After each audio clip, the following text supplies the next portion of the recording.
Due Process, winner of 18 regional Emmy Awards, including the 2010 New York Emmy for our coverage of voting rights and the 2010 Mid-Atlantic Emmy for Best Discussion Series.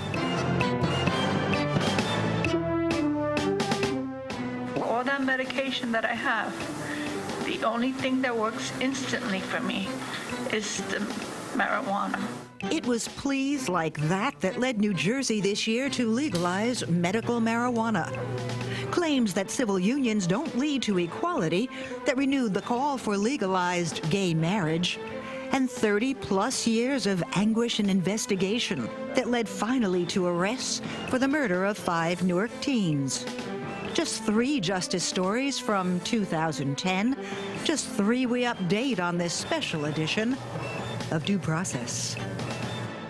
Major funding for Due Process provided by the New Jersey State Bar Foundation, committed to educating the public about the law. And by the Fund for New Jersey, supporting informed citizens for an effective democracy. Additional funding provided by the PSCG Foundation and the Thomas and Agnes Carvel Foundation.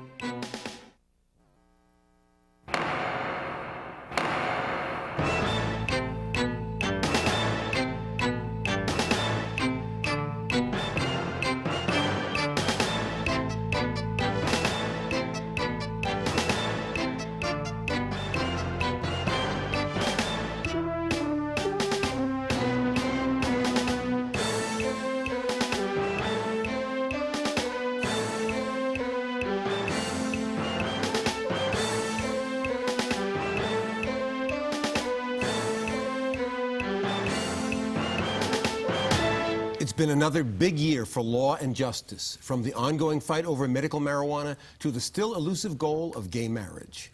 I'm Raymond Brown. And I'm Sandra King, and on the next 2 editions of Due Process, what's become an annual tradition here, our end-of-year look back at justice stories in New Jersey. And again, this year, gay marriage was up before the state Supreme Court. And again, the court failed to give the order, leaving gay couples insisting that civil unions just don't add up to equal rights. He's a security guard. He drives a truck. They've been together for 16 years, and they even go to church on Sundays. In fact, their wedding was in church, a religious family event that carried no legal status or standing. Then came New Jersey's domestic partnership law, and they signed up. And then, in October 2006, the state Supreme Court's landmark ruling that forced open the door to civil unions. We were very much surprised. It was like, oh my God. And what were supposed to be all the rights and privileges and responsibilities of marriage.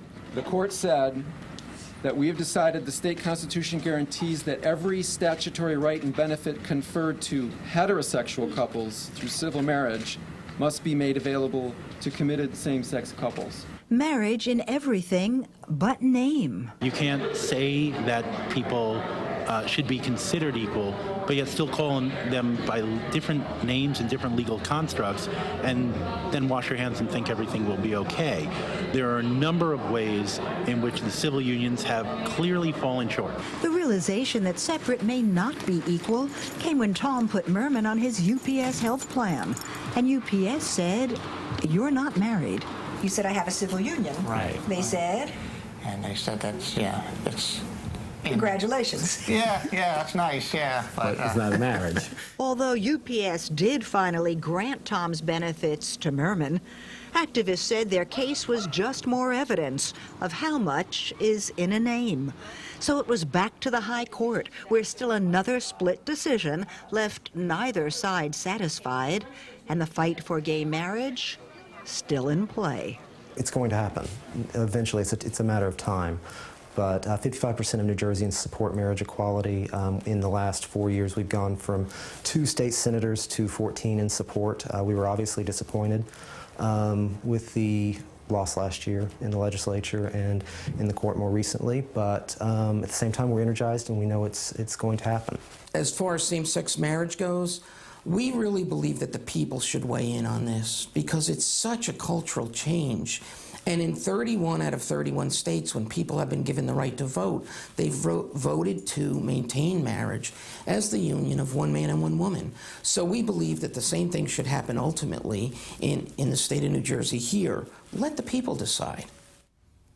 So this question is still bouncing back and forth 4 years after, Raymond, the original Supreme Court decision. And if there are people in our audience who are confused, one can't blame them.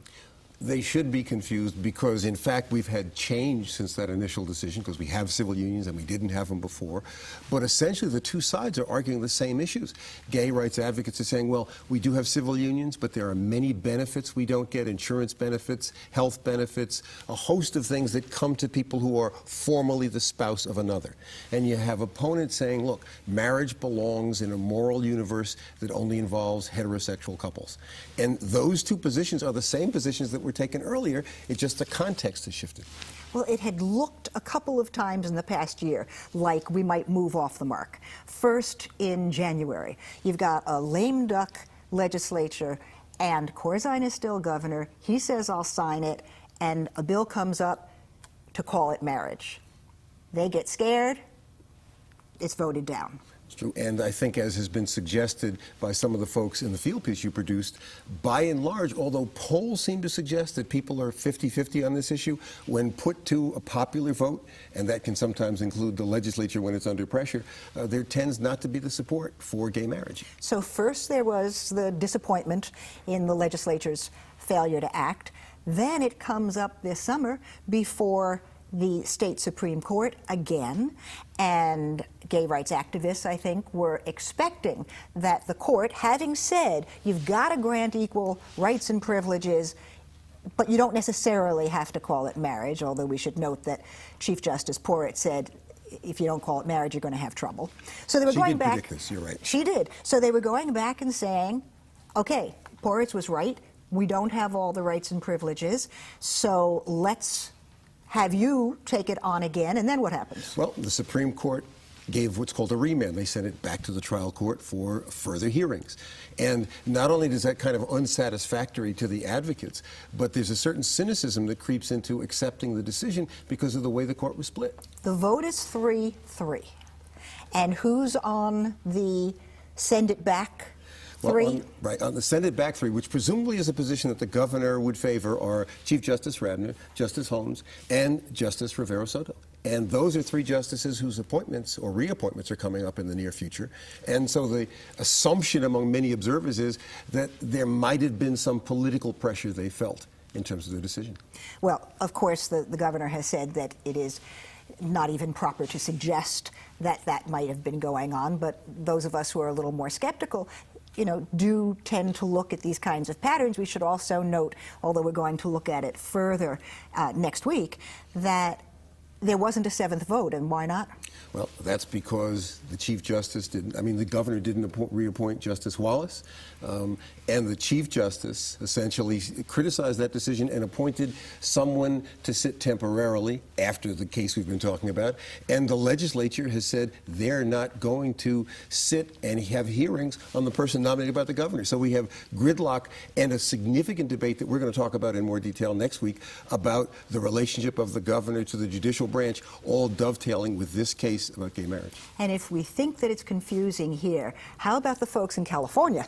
Well, that's another case we'll be watching. In California, Prop 8, which was voted on in the last presidential election, and many people who supported Barack Obama, who said he was in favor of gay rights, voted against a gay marriage proposition, Prop 8 in California, and that was a proposition to amend the California Constitution. Then you had a district court judge, a federal district court judge, say that proposition was itself unconstitutional, and that matters now in the circuit court. And when that decision comes down, not only will there be controversy, but you can expect the losers to ask the United States Supreme Court to make a decision. And of course, those weren't even the first 2 steps in the dance in California. You're right. As a result, you have people who were married in California, and then it was no longer legal, and then married again and no longer legal. And it makes New Jersey look like we know what we're doing. But you could argue that there's probably no more complex public policy issue when you look at the various positions on each side and you look at the relationship of the legislatures to judicial apparatus, because you had another state where justices were voted off the state Supreme Court because they'd voted in favor of equality for gay couples. So this is an issue that's not going away and is not easily analyzed because there are a welter of positions. But you know, one of the things that I find so interesting, Raymond, when I started covering this issue, even before there was a due process, when we started talking about it here, there still was a kind of, even among people who were relatively progressive, there was a kind of, oh, well, marriage, isn't that going a little bit too far?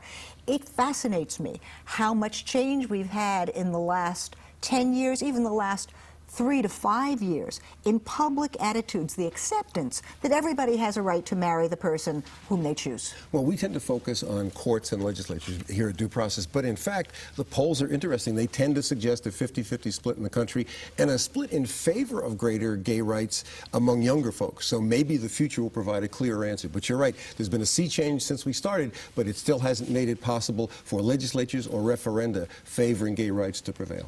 And Raymond, gay marriage stayed out of reach, despite the original Supreme Court ruling that said gay couples are entitled to the rights of marriage, if not the name. And so did medical marijuana, despite legislation designed to make it both legal and available. The legal part established when the legislature said yes in the face of testimony like this. I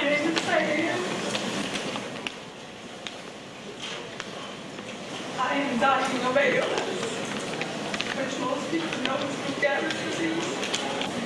It's a fatal disease that has taken my life away and my independence.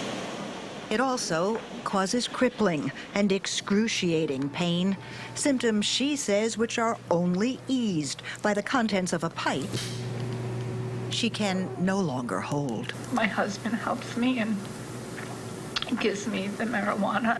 For all that medication that I have, the only thing that works instantly for me is the marijuana. And under the new law, her marijuana will finally be legal. Just months from now, but too late for some of the people we've met in the years since the fight for pot as therapy first began. You know, make brownies, because I can't smoke it, but I can eat it. It was 13 years ago that Cheryl Miller told us that pot made her MS more bearable. Feel like you're about ready?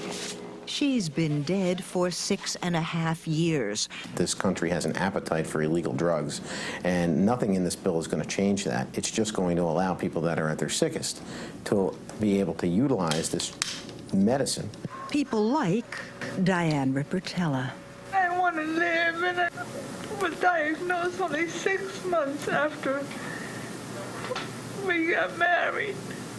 So nobody's going to stop me from doing what I need to do to have a normal life. So the vote was successful, but the implementation was another matter, especially when Governor Christie decided to impose restrictive rules that advocates said could defeat the law's intention. Under the proposed regulations, THC cannot be stronger than 10%.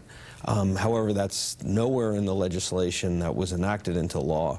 And so it's a matter of seeking a balance between what the governor wants and what the legislature wants. The other thing is making doctors, quote unquote, wean their patients off of medical marijuana. It's burdensome, particularly someone with a terminal illness, to require them to be weaned off marijuana. The whole purpose is to allow patients who are terminally ill or have a debilitating disease try an alternative treatment that has been proven successful in other states.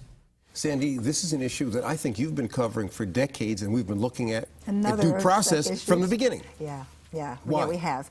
And it's still with us, I think, Raymond, for much the same reason that the gay marriage issue is still with us. And that is that it is an explosive, emotionally charged issue.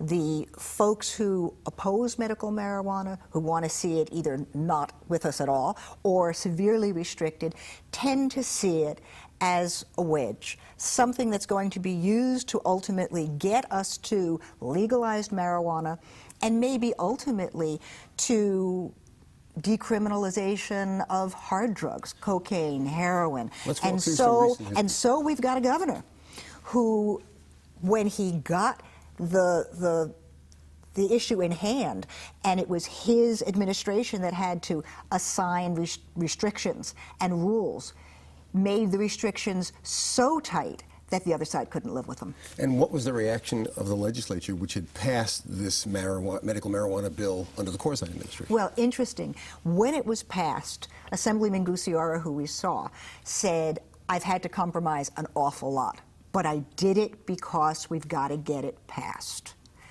Now, we've got what we're seeing as compromise is being seen by the Christie administration as being extremes rather than compromise. Let's look a little bit at the regulations themselves. The two principal changes were to make the marijuana weaker, which we'll put aside for the moment. Well, except that someone like Diane Rippertella, the ALS patient whom we saw, said that she has got to have an enormous amount of THC in her system before she starts to feel any better. The one that captivates me is the weaning idea. That is, this is an obligation for doctors to wean patients. Now, New Jersey, unlike California, has a scheme that is very tightly regulated, and you have to have a serious disease in order to have medical marijuana. So, as in your field piece, people with MS, ALS, serious diseases from which they're not likely to recover. So, what does the concept of weaning have to do with their use of marijuana? I think it doesn't have anything to do with our legislation or with patients like Diane. It has to do with people in New Jersey, including the governor, looking at California and saying, hey, anybody with a sore shoulder, with a headache, can get a prescription for medical marijuana in California. We're afraid it's going to happen here, and therefore we have to have the weaning, although it does not seem to make a whole lot of sense given the restrictions of our legislation. But the slippery slope argument, that is that the little bit of medical marijuana available to narrow few leads to something else, was debated intensely and was the subject of compromise in the bill originally. So it seems as though that argument is creeping back into the regulatory argument, even though it doesn't seem to logically bear on it. And we saw Assemblyman Gucciora again leading an effort at compromise, talking to the governor, negotiating a softening of the governor's stance and a tightening of the restrictions in order to get legal marijuana to people like Diane. In fact, they appeared together at a news conference and said, we have a compromise. But then it gets to the Senate. There's a deeper question here, it seems to me, that's at play. One of the reasons that the legislature began to take seriously the problem of medical marijuana was that people like the ones you showed in the package were themselves or through caretakers going out and illegally purchasing marijuana. Over time, that erodes respect for law. So the idea is, let's make a realistic adjustment. But if the adjustment, which involves weaning and low toxicity, drives them back into the black market, what's been accomplished? Well, I think this is one of the reasons that when it got to the Senate, you've got the leader of this movement in the Senate, Senator Scutari, whom we've had here talking about this subject, saying, hey, we're losing all that we won. And so this is not a good compromise. We're going to stand tight, reject the governor's restrictions, and move on from there. But back to your question, Raymond, about disrespect for the law, it goes even further. I've talked to medical marijuana patients who are terrified, not that they will be busted, not that they will be arrested, but that their caretakers, who also are the ones who illegally get their marijuana, will be busted. Therefore, leaving them in a position where there's no one to take care of them. Not so good for the society either, for those people to be institutionalized. This issue drives a lot of other issues about how we make laws, what's the quality of our debate, and it seems as though this is one that, like gay marriage, just doesn't want to go away. Yeah, I think that's true, Raymond. I think there's also something else that it has in common with the gay marriage fight, and that is that we don't have initiative and referendum in this state. We've decided not to do that, and so this question of putting it to the voters without a very complex, complicated change in the state constitution, nothing goes to the voters initiated by the voters? Well, I think it's a complicated question, and I'm going to sound anti-democratic, but while it is clear that the people ultimately should make decisions, we have a constitutional form of government which involves some limits on what the majority wants.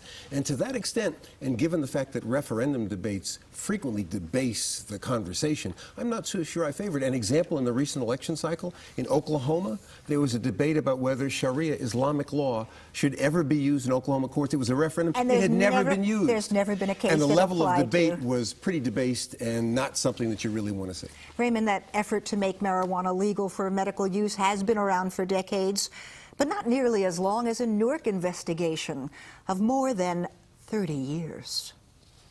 More than 3 decades without an answer, without an arrest, until this. Approximately 8:15 p.m., detectives arrested Lee Anthony Evans and Philander Hampton for the alleged murders of the 5 teenage boys that went missing in Newark back in the summer of 1978. And so there were at last arrests and arraignments and indictments in a city we never forgot, and a police force that had been haunted for more than 30 years. It makes you feel like you're a failure. You know, you failed that family, you failed that community. They really dropped the ball in this case. A charge authorities emphatically deny. I can't see how anybody would say that. That means that they obviously don't know the blood, sweat, and tears that people put into this case over the last 32 years. That's just not having a good grasp of the facts. We just needed that one extra break that would put us over the top. A break that came when one of the accused killers allegedly confessed to a brother of one of the boys. And what did he say? He told me something. Did he confess to you? Yes. And now, with Lee Evans and Philander Hampton facing trial for the murders, the word being used most often is closure. Closure for the families, I think, is the single most important thing here. Bringing these men to justice is probably second. Even with the arrest, there's no closure. If someone came forward and they confessed to the crime, why didn't they come forward years ago? Partial closure, but knowing that these gentlemen are going to be coming to trial, and once the trial is over and there is a conviction, I'm sure there'll be closure.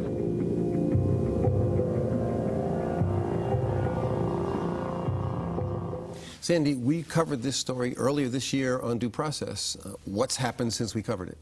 Well, firstly, and probably the most controversial thing that's happened, is that Lee Anthony Evans gets out on bail.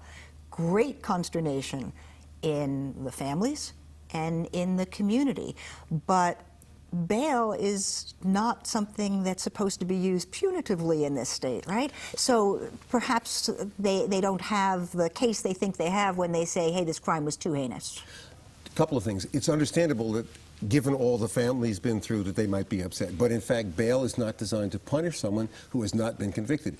It's only designed to ensure that that person is coming back for trial. And this was someone with roots in the community. Roots in the community, whether there are people who will post property who are committed to that person, so we wouldn't want them to lose it. Okay. We also found out that they will be tried separately. No surprise there. Not a surprise. When you have one defendant confessing, or you giving a statement, we should say, that implicates another, then the Constitution requires separate trials. And with time running down, let me ask you, as the most brilliant criminal defense lawyer that I know, if someone handed you a case that had 32-year-old evidence and very little of that, if any, I think you'd be pretty happy. Well, I think one's never happy because the defendant is always upset and the victims are frightened. But the fact of the matter is a case is better for the defense because evidence gets lost, witnesses lose their memory, some die, forensic tests that are available now weren't available then. There are many advantages to the defense in a case that's 30 years old. And in this case, there is no physical evidence whatsoever. There's also the question of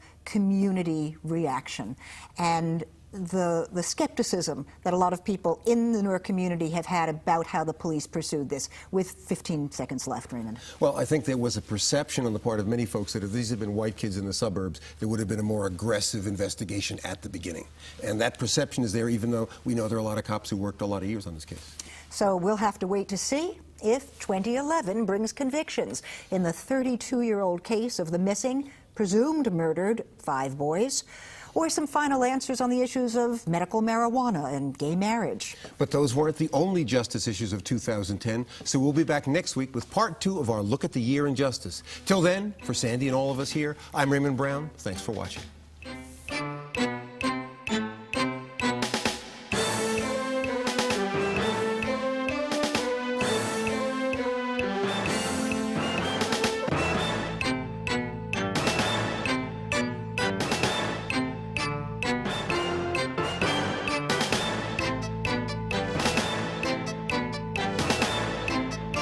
The most important law and justice issue. So many. Police conduct, I would say. You know, how police treat minorities. Corruption, I guess. And the process they do in court is like punishing the person because of the long time of by the time they see a court date and all that. I would say the economy, taxes, and people trying to afford to live in the state and stay in the state. Well, I just think that everyone should be treated equally and everyone deserves the same right to get married. The medical marijuana helps, you know, I mean, if it's doctor prescribed. I think we really need programs for children to stay out of trouble, especially the high school kids. I mean, they are our future, and if we don't do anything about it now, we'll lose them.